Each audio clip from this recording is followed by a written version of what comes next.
لا صوت يعلو فوق صوت السعودية اليوم، خصوصا في نهائي كأس الملك سلمان 2023 اللي هيجمع ما بين النصر الفريق العملاق المدجج بنجوم البريمير ليج، وأيضا الهلال السعودي الفريق المدجج أيضا بالنجوم العالمية والكبيرة. أنا عايز أقولك النهاردة هتكون مباراة مثيرة جدا وممتعة جدا بيستناها الوطن العربي، مش بس كده وعيون العالم كلها. طبعا في رونالدو وفي فوفانا وفي تاليسكا وفي كريستيانو رونالدو وفي ساديو ماني وفي لاعيبة جامدة جدا في الفريقين، عشان كده هتكون محطة وأنظار العالم كله النهاردة على المملكة العربية السعودية، خصوصا أرضية الملك فهد بالطائف النهاردة في تمام الساعة 6 بتوقيت القرى.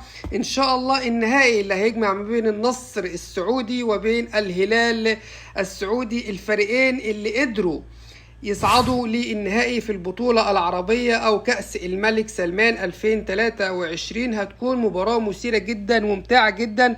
كل الفريقين طبعا بيسعوا للتتويج باللقب وبالتاج الكبير، كذلك تترقب الجماهير السعودية وعشاق الكرة القدم هذا اللقاء الناري بفارغ الصبر، فهو يعد فرصة للحضور الشديد والاستمتاع بمباراة مليئة بالإثارة والتشويق. مهما كانت النتيجة هيكون اللقاء ده بيعكس عظمة الكرة والتنافس في المملكة العربية السعودية. طبعا استطاعت النصر السعودي او استطاع فريق النصر السعودي بقيادة كريستيانو رونالدو وساديو ماني وتاليسكا انه يقدر يعدي من دور نصف النهائي وربع النهائي، حيث فاز النادي النصر السعودي على الرجاء ب3-1، امضاء كريستيانو رونالدو في الدقيقة 19 وسلطان الغنام في الدقيقة 26 وسيكو فوفانا في الدقيقة 38 عشان يصعد لدور ربع النهائي ويواجه الشرطة العراقي، الفريق اللي كان مجتهد جدا ومكافح جدا. قدر يتعادل مع النصر السعودي بكامل نجومه المدججة خلال الشوط الأول عشان يجي كريستيانو رونالدو من ضربة جزاء وينهي على أمال الشرطة العراقي في الصعود إلى النهائي في البطولة. بينما واجه نادي الهلال السعودي نادي الاتحاد اللي قدر يكسبه 3-1، وأيضا في ربع النهائي نادي الشباب اللي قدر أيضا يكسبه 3-1 بقيادة خورخي جيسوس المدير الفني لنادي الهلال السعودي. هتكون مباراة صعبة جدا وقوية جدا. هكلمك على تشكيل الفريقين وتوقعاتي للمباراة أكيد في خلال التقرير عن النهائي ده. بالنسبة لتشكيلة النصر المتوقعة ضد الهلال في نهائي كأس الملك سلمان للأندية تبعا لخطة المدرب لويس كاسترو، هي هتكون كالآتي: أسماء لاعبو فريق النصر: حراسة المرمى لفريق النصر هيكون نواف العقيدي، أما في خط الدفاع هيكون سلطان الغنام وعلي لجامي وعبد الله ماضو وأليكس تيليس. اما بالنسبه لخط الوسط الناري في النادي النصر هيكون مارسيلو بروزوفيتش وهيكون عبد الله الخبيري وسيكو فوفانا. اما بالنسبه للي هيقود خط الهجوم للفريق هيكون اندرسون تاليسكا وساديو ماني والنجم الكبير العملاق الجامد جدا كريستيانو رونالدو. طبعا تشكيله ناريه وصعبه جدا. انت بتتكلم في ساديو ماني جاي من ليفربول، بتتكلم في كريستيانو رونالدو النجم اللي طبعا ما ينفعش اي حد يتكلم عليه لان هو اصلا اوريدي غني عن تعريف نجم النادي الاصلي تاليسكا والهداف بتاعه. انت بتتكلم في سيكو فوفانا. بالنسبة لتشكيلة الهلال ضد النصر في نهائي كأس الملك سلمان للأندية تبعا لخطة المدرب خورخي جيسوس هتكون هي كالآتي: أسماء لاعبي فريق الهلال: محمد البريك في حراسة المرمى، طبعا بدل من الكبير والجامد جدا الحارس الأساسي بتاعهم المعيوف اللي تم طرده في مباراة ربع النهائي أمام الشباب لأنه لمس الكرة بإيده خارج منطقة الجزاء بتاعته، عشان كده تم طرد المعيوف، وهيغيب المعيوف النهاردة عن التشكيل الأساسي وهيبدأ البريك مكانه.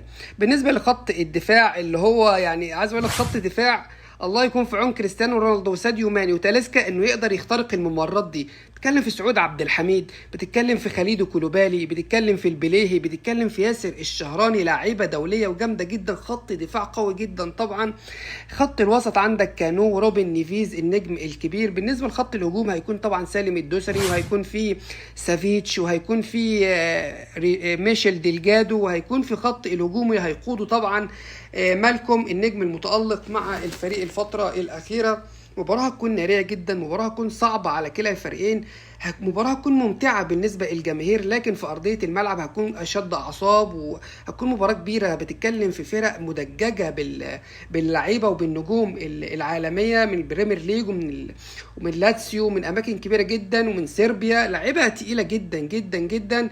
البطولة طبعا مقام ليها جائزة 6 مليون دولار بالنسبة للي هيحصد التاج والبطولة. هل يستطيع النصر السعودي انه ينتقم ويسأر من الهلال السعودي لانه خسر من الهلال في اخر مباراة بهدفين، ام النصر السعودي عنده طموح اكتر من كده وهو التتويج باللقب عشان كريستيانو رونالدو يكمل بقى في حصد الالقاب والبطولات؟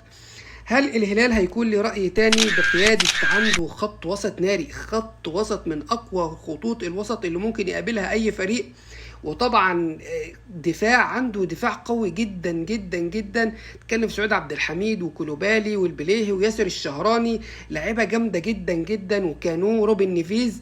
عنده لعيبه تقيله، وعنده اللاعب مالكم المتألق ده جدا جدا، اللاعب البرازيلي اللي هو كان بيلعب في الدوري الروسي، لاعب جامد جدا ومتألق الفتره الأخيرة. النهارده هنشوف المباراة في تمام الساعة 6 في السعودية، هنشوف مين اللي هياخد البطولة وهيرفع البطولة بعد طبعا ما تم استبعاد وإقصاء كل الفرق شمال أفريقيا من البطولة، الزمالك والوداد والرجاء والترجي وكل الفرق بتاعتنا، مع غياب الأهلي العملاق الكبير الصائد البطولات اللي كان لو موجود في البطولة دي كان هيقلبها رأسا على عقب، وكنا ممكن بشكل كبير جدا نشوفه قدام الهلال أو النصر في النهائي، ولكن النادي الأهلي رفض المشاركة في البطولة بسبب الإنهاك.